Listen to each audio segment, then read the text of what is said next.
The breaking dawn brought no peace for Okonkwo. He was shaken awake by his wife, Ekwefi, her voice trembling with panic. "Izinma is dying," she whispered, and the world seemed to stop. Okonkwo quickly confirmed the girl had a high fever and rushed out to gather leaves, bark, and grasses for medicine. For Ekwefi, Izinma wasn't just a daughter, she was her entire world, the only child to survive past infancy. Their bond was unique, more like friends than mother and child. Izinma even called her mother by her first name. This deep fear was born from a long history of loss. Ekwefi had buried 9 children before Izinma.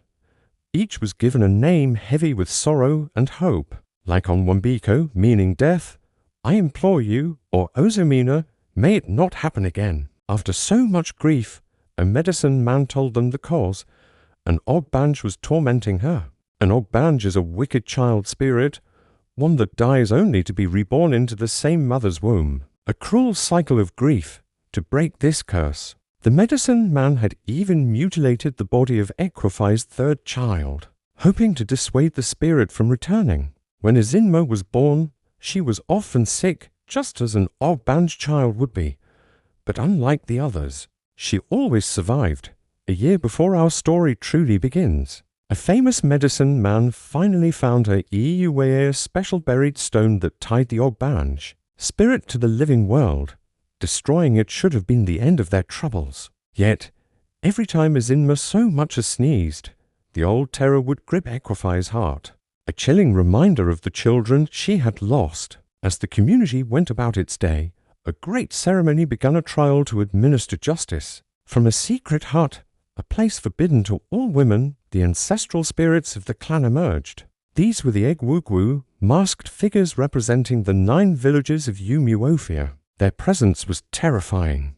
Though the villagers suspected these were men of the clan in disguise, perhaps even Okonkwo himself was among them, the sight of the spirits filled everyone, especially the women and children, with a profound sense of awe and fear. The first case brought before them was a domestic dispute. A man named Yuzawulu accused his wife Mugbafo's brothers of taking her and their children away. He claimed they beat him and refused to return the bride price he had paid.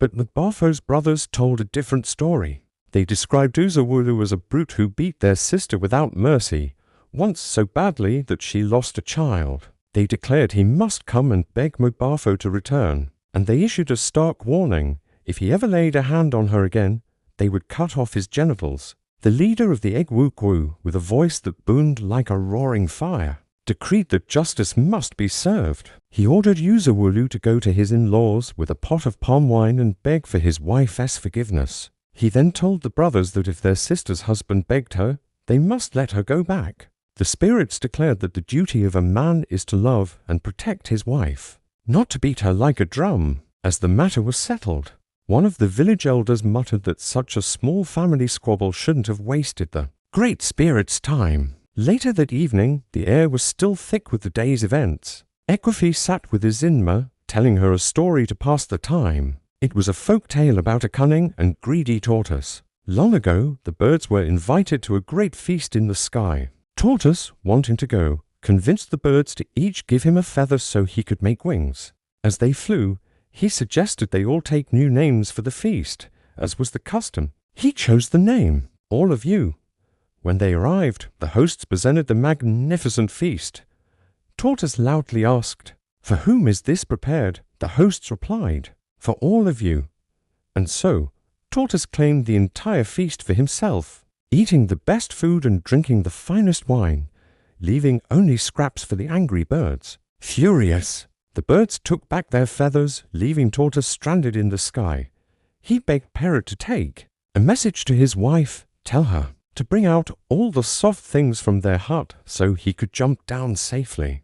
But the vengeful Parrot delivered a different message. He told Tortoise's wife to bring out all the hard things: the hoe, the machete, the wooden pestle. Tortoise leaped from the sky and crashed onto the hard objects, his shell shattering into 100 pieces. A medicine man painstakingly put him back together, and that is why the tortoise's shell is not smooth to this day. Just as the story ended, a chilling voice cut through the night. It was Kilo, the priestess of Agbala, the oracle of the hills and caves. But this was not the friendly woman they knew from the market. This was the priestess, her voice possessed and otherworldly. She announced that Ugbala wanted to see Izinma. Fear seized Okonkwo and Ekwafi. They pleaded with Kilo to wait until morning, but she grew angry, warning Okonkwo not to stand between a man and his god. With no choice, she hoisted the feverish Izinma onto her back and disappeared into the darkness, forbidding anyone to follow. But a mother's love is a powerful force. Overcoming her terror of the gods, Ekwafi followed the priestess's chanting voice. For hours, she trailed Kilo as she journeyed through the 9 villages, a lone shadow in the moonless night. Finally, the priestess entered the oracle's dark cave. Ekwafi waited outside, her heart pounding. She made a vow. If she heard her daughter cry, she would rush in and defend her, even if it meant facing the wrath of a god. Suddenly, a figure appeared beside her and she gasped. It was Okonkwo, holding a machete.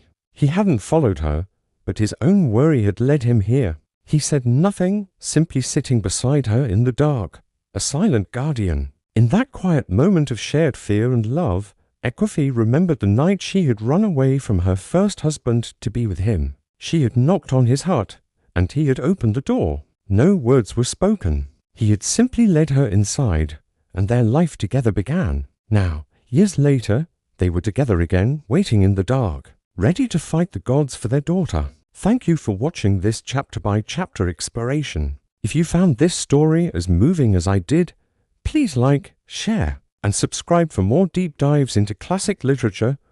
We'll see you next time.